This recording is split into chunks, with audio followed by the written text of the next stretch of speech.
India गठबंधन में नहीं कुछ भी ठीक, क्या दीदी करेंगी lead? India alliance that all you accept Mamata Banerjee as a leader.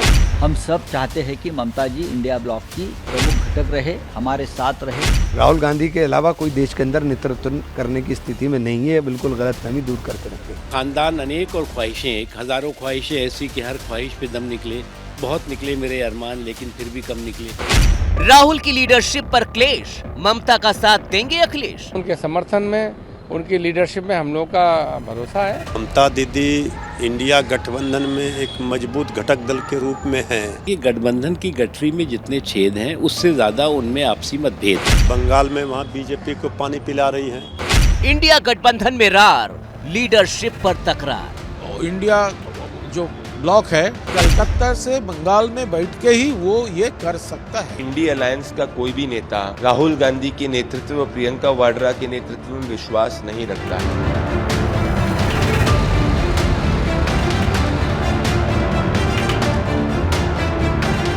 India गठबंधन 18 दलों का गुलदस्ता है, लेकिन अब ये गुलदस्ता बिखरता दिखाई दे रहा है, क्योंकि जब से महाराष्ट्र विधानसभा के नतीजे आए हैं, तब से राहुल गांधी की लीडरशिप सवालों की अग्नि परीक्षा से गुजर रही है। Mamta Didi is an absolute integral part of the India Alliance. She is one of the tall leaders of India. और अब पश्चिम बंगाल के मुख्यमंत्री और टीएमसी की मुखिया ममता बनर्जी का बड़ा बयान सामने आया है, जिसने न सिर्फ राहुल गांधी की लीडरशिप पर बल्कि कांग्रेस पार्टी तक की टेंशन बढ़ा दी है।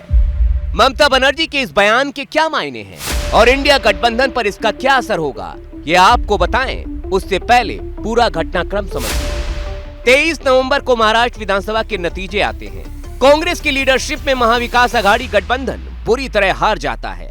3 दिन बाद 26 नवंबर को टीएमसी सांसद कल्याण बनर्जी इंडिया गठबंधन की कमान ममता बनर्जी को देने की बात करते हैं। Appeal to all the leaders of the India alliance that all you accept Mamata Banerjee as a leader. फिर 2 दिसंबर को संसद की कार्यवाही शुरू होने से पहले मल्लिकार्जुन खड़गे के चेंबर में एक बैठक होती है, जिसमें इंडिया गठबंधन के दूसरे दल के सांसद तो आते हैं, लेकिन टीएमसी इस बैठक से नदारद रहती है। और अब ममता बनर्जी के इस बयान ने सियासी तपिश बढ़ा दी है। सवाल इस बात का भी है, क्या कांग्रेस सबको साथ लेकर नहीं चल पा रही है? क्योंकि जैसे ही ममता बनर्जी का बयान सामने आया, समाजवादी पार्टी ने दीदी के समर्थन करने में देर नहीं लगाई।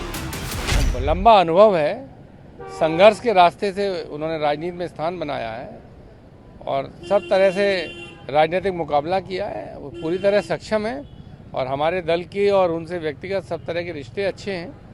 हम लोगों का 100% उनके पक्ष में, उनके समर्थन में, उनकी लीडरशिप में हम लोगों का भरोसा है। इंडिया गठबंधन में सीटों के लिहाज से समाजवादी पार्टी नंबर 2 और टीएमसी नंबर 3 की पार्टी है। अगर ये दोनों मिल गईं, तो नंबर 1 वाली कांग्रेस की लीडरशिप खतरे में पड़ सकती है। दिल्ली का कोई बड़ा चेयर के लिए ममता बनर्जी इंटरेस्टेड भी नहीं है, लेकिन अगर किसी ने उनको रिक्वेस्ट किया ये इंडिया जो ब्लॉक है वो स्मूथली परिचालन करने के लिए, तो कलकत्ता से बंगाल में बैठ के ही वो ये कर सकता है। दूसरे कई पार्टी के साथ ममता दीदी का बहुत गुड कम्युनिकेशन, गुड रिलेशन है। दे ऑल रेस्पेक्ट ममता। हालांकि कांग्रेस अभी यही रट लगाए हुए है कि राहुल गांधी से बेहतर इंडिया गठबंधन का नेतृत्व कोई नहीं कर सकता।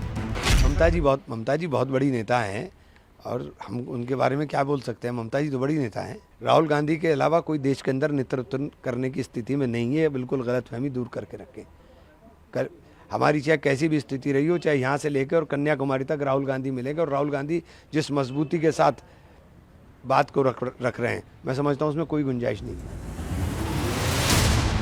इंडिया गठबंधन के दूसरे दल पूरे घटनाक्रम पर नजर बनाए हुए हैं, लेकिन किसी का भी स्टैंड समाजवादी पार्टी की तरह साफ नहीं है।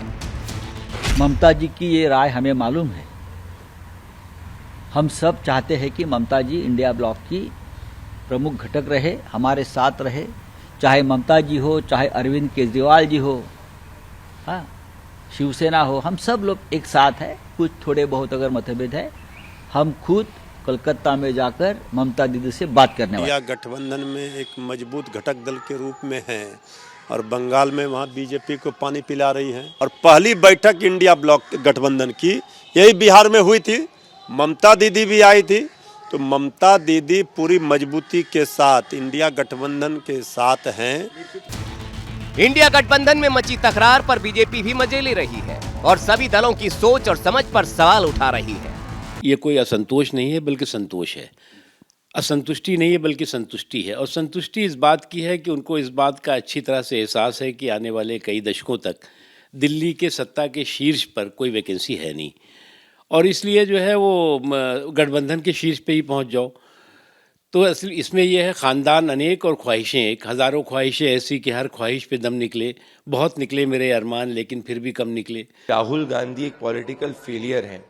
ये सब के सब लोग इंडिया अलायंस में जनता के लिए नहीं लड़ रहे, ना जनता के मुद्दे उठाने की बात कर रहे हैं। ये सब के सब लोग एक दूसरे की राजनीतिक ज़मीन को काटने का प्रयास कर रहे हैं और सब लोग स्वर में ये कहते हैं राहुल गांधी नेता नहीं है, ना प्रियंका वाड्रा नेता नहीं है। लेकिन सवाल ये है कि इंडिया गठबंधन में ये रार इस मुहाने पर आखिर पहुंची कैसे? तो इसकी शुरुआत हरियाणा चुनाव से होती है, जहां विधानसभा चुनाव में कांग्रेस ने आम आदमी पार्टी से गठबंधन नहीं किया था और अकेले चुनाव लड़ा। नतीजा, कांग्रेस हरियाणा हार गई। इसके बाद महाराष्ट्र विधानसभा में सीटों का बंटवारा होता है। समाजवादी पार्टी अपने लिए 25 सीटें मांगती है, लेकिन उसे सिर्फ 2 सीटें मिलती हैं और समाजवादी पार्टी ये दोनों ही सीट जीत लेती है, लेकिन महाविकास अघाड़ी बुरी तरह हार जाती है। अब इसके साइड इफेक्ट्स दिल्ली विधानसभा चुनाव में भी दिखाई दे रहे हैं, जहां आम आदमी पार्टी ने अकेले ही चुनाव लड़ने का ऐलान किया है। उधर खबर है कि समाजवादी पार्टी महाराष्ट्र में महाविकास अघाड़ी से अलग होने की तैयारी में है। वो तो कह रहे थे कि मैं सेकुलर हो गया हूँ और कांग्रेस और शरद पवार जी के साथ समाजवादी के साथ अलायंस किया था उन्होंने, उनको वो हार गए तो फिर खिसियानी बिल्ली खंबा नोचे, फिर वो जा करके वही बात कर रहे हैं जो पहले करते थे। मैं समझता हूँ कि फिर ये महाविकास अघाड़ी जो है वो चल नहीं पाएगी अगर ऐसा होगा तो। मतलब कांग्रेस अपने साथी दलों को न साथ लेकर चल पाई, न बीजेपी को टक्कर दे पाई। दूसरी तरफ टीएमसी ने उपचुनाव जीतकर साफ कर दिया है वो बीजेपी से न सिर्फ टक्कर ले सकती है बल्कि मौका मिला तो इंडिया गठबंधन का नेतृत्व भी अच्छे से कर सकती है। और समाजवादी पार्टी इसलिए ममता बनर्जी का समर्थन कर रही है। वो नहीं चाहती कि 2027 में कांग्रेस ज्यादा सीटों की डिमांड कर उसके सामने रोड़ा अटकाए। For exclusive and insightful videos, subscribe to our new channel ABP Live Premium.